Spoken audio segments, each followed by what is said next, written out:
This is the Google Classroom new class setup. Feel free to head on over to Google and get into your account. We're going to start here at this page. So if you want to do this with me, go to your Google Classroom and get to your classes page, and we'll get rolling on how to create a new class for the new year. And it could be multiple classes too, but we'll start with one and we'll talk about different things to think about as you're creating and organizing this class. Okay, so the first thing what you do when you get inside of your Google Classroom is you simply just press the plus and you say create a class. So we are just going to call this Technology 101. Maybe that would actually be my section. You don't have to put these sections, subjects, or rooms in. You can if you want to, but you do not have to. Sometimes it's nice if you have multiple classes of the same subject. If you're a high school teacher and do multiple sections, then it's nice to have those sections in there, and maybe you put the hour that you teach it in this section. Okay, and then I'm just going to say create. And that is the start of creating a new class in Google Classroom. So you can see that it's pretty easy to get it up and running. It automatically chose a theme for me based on the words that it saw in my class name. You certainly can go change that theme by selecting a new theme here and clicking through any of these. You also can go create your own and upload a photo if you want to have your own custom one. I would suggest Canva to create that in. They already have the size dimensions that you need to create a Google Classroom classes banner. So Canva is the one that I would use if you want to do a custom one. So right now you can see we are in the stream. And this is kind of like, if we think of Facebook, it's like the Facebook stream where everything happens. You can announce things to your class. Students can post to the class if you allow that. They can comment. It's the communication hub. You're also going to see any work that needs to be completed on the side here, as well as your students. They will see that too. And then you'll see your class code. And you can click on this right here. That will display that really big. And if you want to,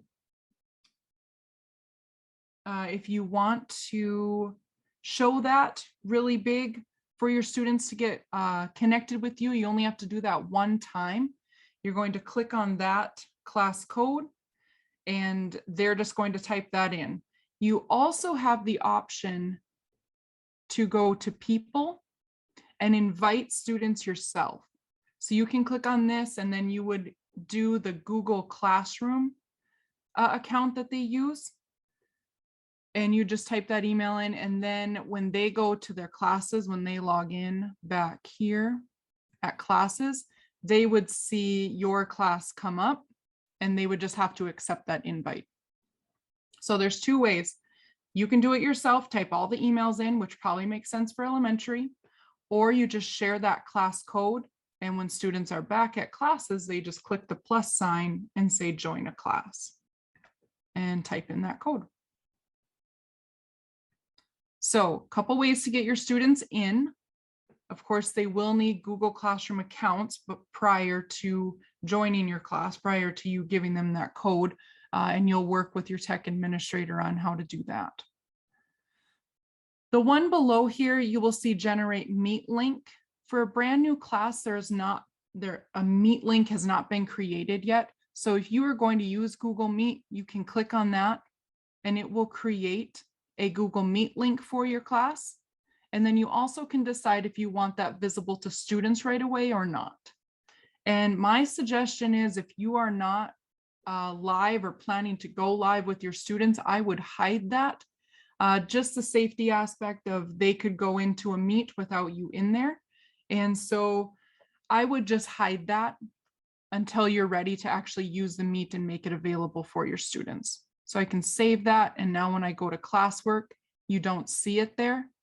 If I want to turn it back on, I can just click this little I button. Oh, excuse me. I was starting to meet there. I have to go, nope, it won't let me click. I've got to go into my settings, which we're heading to anyways. Scroll down here and visible to students. Just turn that on and then they'd be able to see it in their classwork. I'm in class settings. You can change any of these class details that you wanted to use anytime. You also can turn off the invite code. So once you get all your kids in and you don't want any randoms, typing in the code and getting into your class, you can turn that off right here. And then the class code will no longer work. If you need to reset it, then you just do reset and get a new class code. You probably don't have to use that often. You can also click here to display that class code. And then these are the settings where students can post and comment, or students can only comment. So meaning they can't create a new post, only you can, and then they can comment on those posts. Or you lock it down where no students can post or comment and only the teacher can. So those are your options there for the stream. Most often I leave it open right away. And then if it gets out of hand, then I just go, okay, you can only comment on what I'm posting. But if they just can't handle it, then we just go to no one can post on the stream. So we try to give them a chance to be responsible and do their best with posting, but sometimes we just can't quite handle it. Classwork on the stream, you can decide if you want it to be all the details, a condensed notification, or if you want to hide those from the stream. Grading, if you want to add specific grading for Google Classroom, you can show overall grade to students. Sometimes I will leave this off because oftentimes we aren't using Google Classroom as our actual grading system. We're putting the grades into a different grade book. So sometimes not everything goes through Google Classroom, so I always tell students, your Google Classroom grade that you see in there, that's not your final grade. You need to go into our actual grade book system and look at that grade for your grade. You can choose, you've got some options here, and you also have add grade category if you want to try that out. Okay, if you make any changes on this page, you're just going to click save at the top. And I will exit out. I'm going to show you one other place that you can find settings for Google Classroom. And that is over here. You can get back to your classes, your calendar, this to review button. That's the things that you need to grade, things that are still outstanding, all of your classes, any archive classes that you have done, and then a settings. And this settings is mainly for notifications. You'll notice that everything is turned on to begin with. So automatically you're going to get an email every time something happens, right? If you don't want all those notifications, you can go in and specifically say which notifications you want to get notified of. It's a little overwhelming with multiple students, classes. You get a lot of emails, a lot of notifications. And a lot of times we don't need to know, if there's comments on the post or whatever it might be. We don't need to know all those notifications. We can see it when we come into Google Classroom. So if that's the case, just turn off the ones that you want to turn off and leave the ones that you want notifications for on. Okay, so those were in the settings here. And I'm going to go back to our technology class. And so we've covered the stream. We're going to get into classwork. That's where we're going to spend most of our time today. People we talked about, and then grades. This is where all of the grades will go once you start using your classes and putting some grades in. So I'm going to go to the classwork tab, and we've got some reminders here. If you have used Google Classroom before, this will look familiar. If this is the first time you've ever seen it and now your school is using Google Classroom, this will be a good little quick how to do classwork in Google Classroom. So a couple thoughts here. When you're organizing your class, and actually I'm going to jump over to a test class that I created. We're going to go look at that classwork. there are a number of ways that you can organize your Google Class. And we use topics to organize them. So this example here is using a day topic. So every day would have its own topic, and then all the assignments underneath that day would go here. That's an option.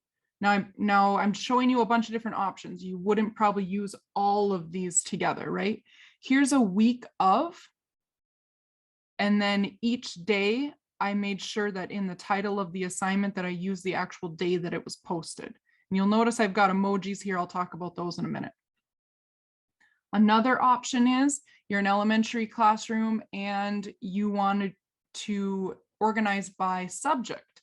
So you'd have these subjects here and then all the assignments underneath those subjects. Another option is to organize by chapter or by unit, because then everything would stay together. So here's the lesson, here's the assignments, here's a quiz, here's a test, everything stays together.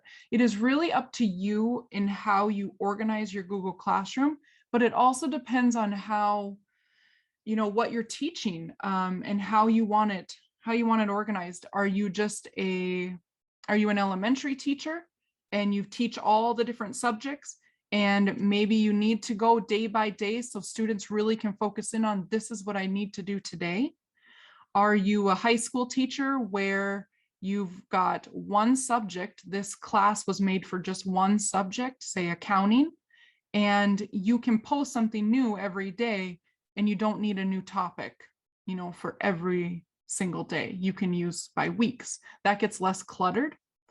Or maybe it's that you want to, you know, divide it up into these subjects.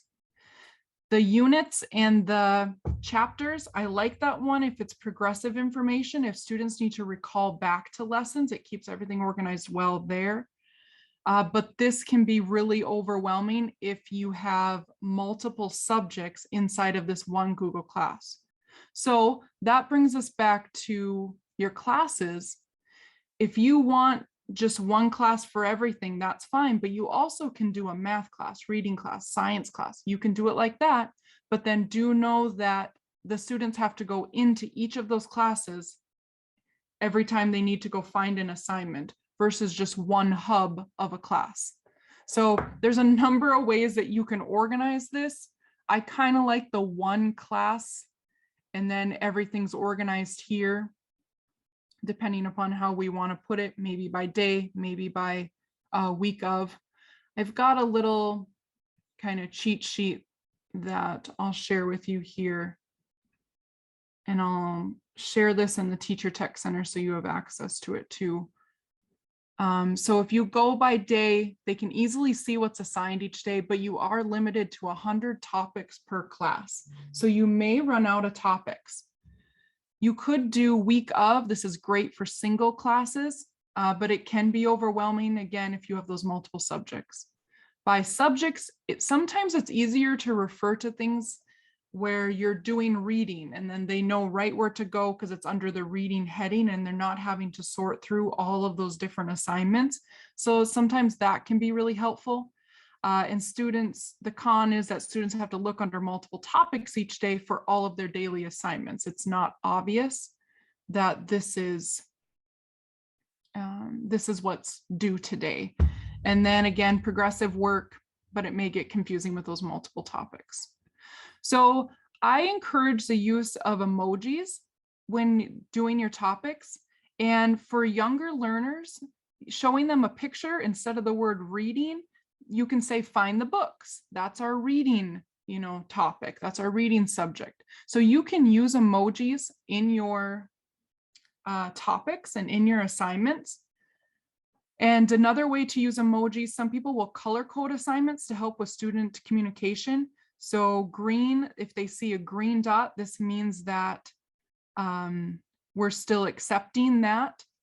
Yellow means that that assignment is due today. Double check that you've got that done. And red means we're no longer accepting, because students will try to turn stuff in all the time and it doesn't lock them out. They can turn stuff in anytime, even after the due date has passed. But you're saying, nope, it's in the grade book. I am no longer accepting that. Okay, so you can use emojis, and I'll back out of here and I'll show you how to do that. So if I go back here and I'll show you what it looked like in our test class. Okay, so I used these emojis for our topics. And they don't really have a great math one. I probably would choose a different math one than this for younger learners, but it'd be really easy to say, find the books. Your assignment is under the books. Or you could put it in with the assignment title too. Okay, and then down here, oh no, up here, you see this color coding. So I'll show you how to do that. I'll just create, let's say that we are going to create for today's date. So first I'll create the topic. And I already have tomorrow's, so I will do topic August 8, 2021. Okay. And now if I wanted to add an emoji to this, I'm going to send you on over to emojicopy.com. This is just a free website that you can grab all of these emojis. And maybe I'm using the color coding system. I'll just type in green. So this is what we're doing today. And I'm going to use green. I'm going to use circles. I just type in what I want. It gives me some options, or you can search through those. I click on the one that I want. I've got two of them. I click copy and I go back to my Google Classroom and I do a Control V or a Command V, and you can see that emoji was added. So if I was using maybe this date is not a good example to use this, coloring system, but that's okay. You learned how to put an emoji in. Okay, probably adding another topic of social studies, right? Would have been a better way to use an emoji in this topic. And I don't know what I'm going to find for this. History. Oh, a map. Good. Okay. So I'm going to add that. And then the other cool thing is you can click and drag these topics. So I'm going to bring this on down with our example where we did subjects. And that's how you add an emoji. Okay. So that's pretty cool. Again, this is not a great example, but maybe it is because maybe it's saying that assignments are still open for August 8th, where that's what we're doing today. And then August 9,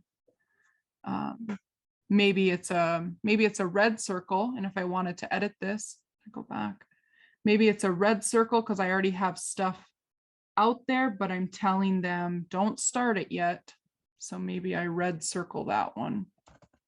There's so many ways you could do this. I would suggest not posting it yet and just scheduling it.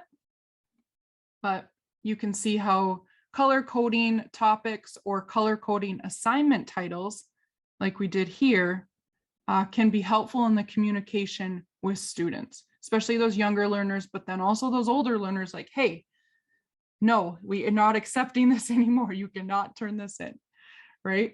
Or putting that yellow circle in like, hey, this is due today. Do you have this in? It's just another way to communicate this through colors. Okay, so we created topics. You have to decide how you want to organize the topics. The one other thing though that I will mention is you don't need to have everything in a topic. I always do like a material post or a material assignment, and it's missing work. Granted, this is working with older kids. And then I add a link to the Google document that I have that lists out all the students missing work. So I'm going to put that in no topic and say post, and then you'll see it just hangs out at the top.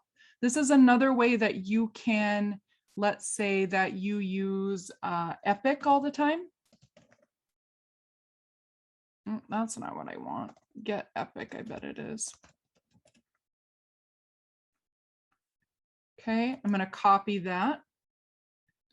And let's say that you send your kids to Epic a lot. I'm going to add a new link. And I just want that link hanging out at the top. So when I tell students go to Epic, they can just click right here and go right to that link. So maybe commonly used links are hanging out at the top. You could also create a topic and call that favorite links. That would work too. But sometimes I just leave these at the top and then they don't get pushed down with these other topics. One thing I will mention too is that you can create new topics, and as long as you don't have any posts that are actually posted underneath them, students will not see those topics. So until you have something that you've actually posted in there. So that's really nice in planning, whether you're using days or weeks of. You can have week 2, 3, 4, 5, 6. You can have all of your assignments ready to go, ready to schedule out when that day hits, but they won't see that week until it actually has an assignment underneath that topic. So that's kind of nice to know. Like students would not be able to see August 8th right now. And you can see this right here. Students can only see topics with published posts.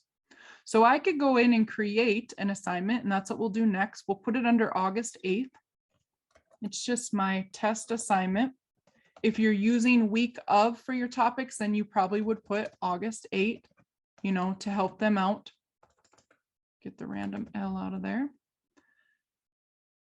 Okay, since we are not, we're just putting it right underneath. Maybe we put it by subject then. I'm adding a random L into everything, right? Okay, so you've got your title. If I wanted to add an emoji to help our students, maybe it's books. Copy. Paste that in there. Okay, I would give the instructions.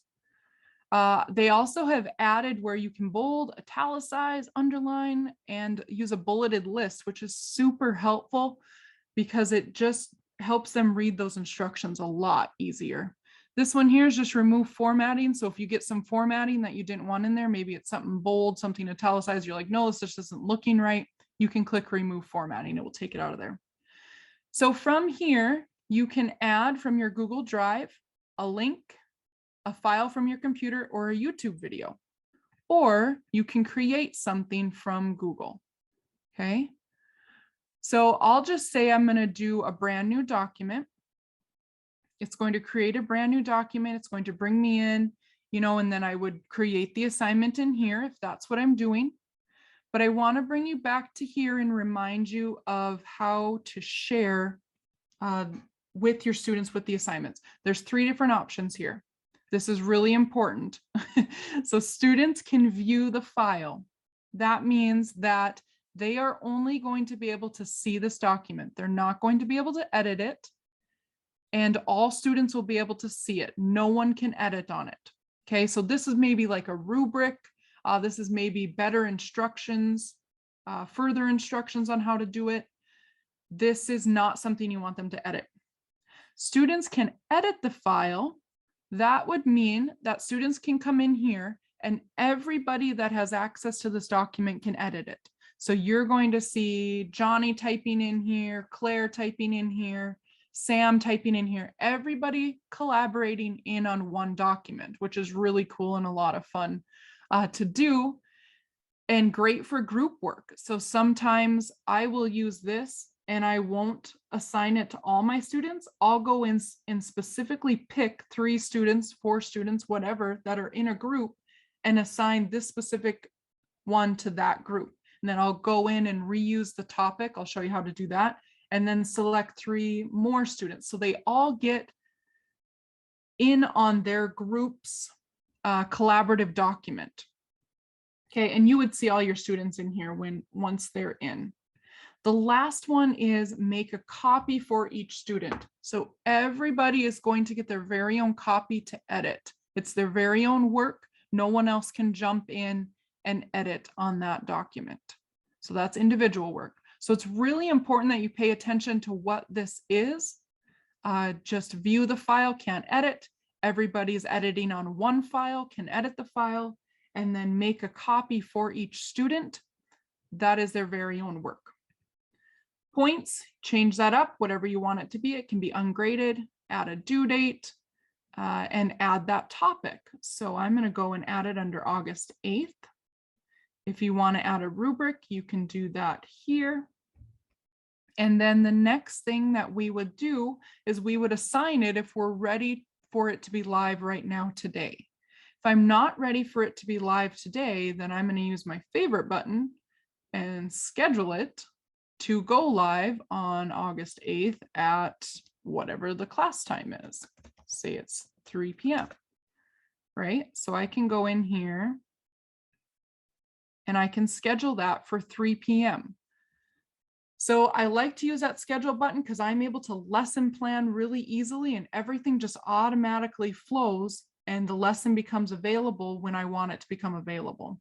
This also can be done, let's say that your class starts at 1 o'clock and by 1:30 you're ready for them to have their assignment, but you don't want them to see it yet, but you're also teaching right at the same time. So you can auto schedule that to just come on at 1:30. You're done with your lesson. Now you're ready for students to have access to that. Because we always have those star students that just jump in and get the assignment done, right?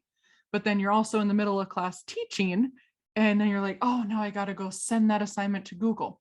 You can just pre-plan that if your lessons are pretty predictable in the times that it takes 20 minutes to do the lesson, prior to that, 5-minute bell work, whatever you need, 5-minute transition, whatever it is. And about 1:30, you're always assigning the assignment. You can have Google automatically do that for you. So use your personal assistant, the scheduler, as needed. The other option here is to just save as a draft. So sometimes you start working on an assignment, you've got everything set up, you're not ready to schedule it or assign it, but you just want to save it as a draft. And you can discard the draft. So I'm going to save as a draft. Now I wanted to do that because you'll notice that it's in gray. It's just a draft. It is not posted. That's the difference that you're going to see. Posted items are going to be in bold. Grayed out items are drafts. Now students, because this is a draft, students will not see this August 8th yet either, because nothing is actually posted to that topic. So that's what I'm saying. You can go through and get everything scheduled out if you want, or save it as a draft and then post when you're ready. And you always have these dots to come into to edit, delete it. And then you would have these options when you have more than one assignment under that topic. So like with this example, you could decide if you want, 9, 10, 11, or if you want it to pop in. If I created a new assignment for this one and it was August 12th,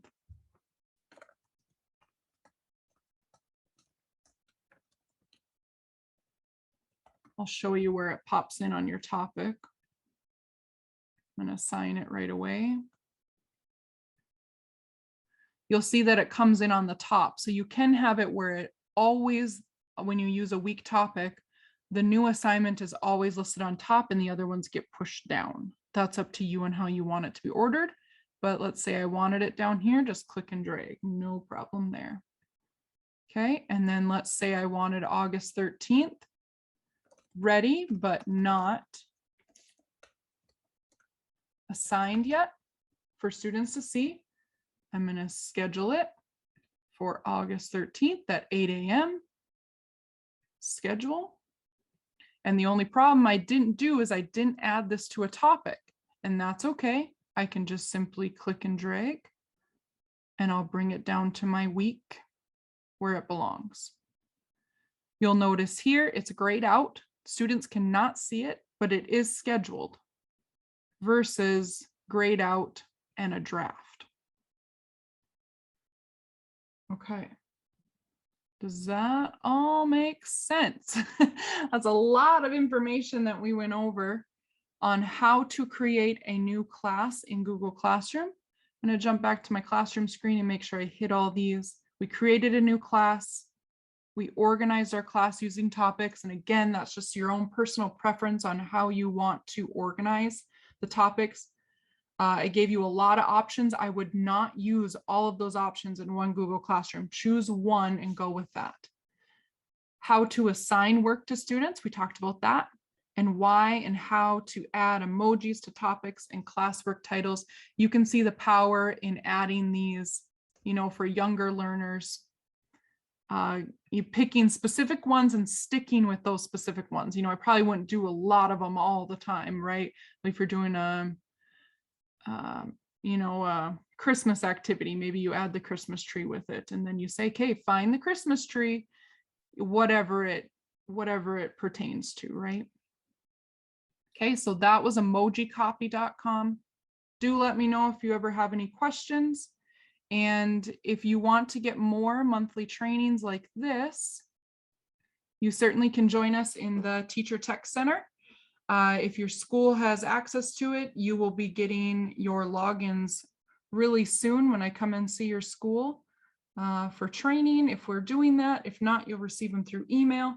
But if you are not connected with a school that is connected with my integration services, then you can certainly just request individual access and do that on your own. So we do live monthly trainings just like this one, and then also other collaboration opportunities throughout the week. And so if you want to be involved in that, you can let me know.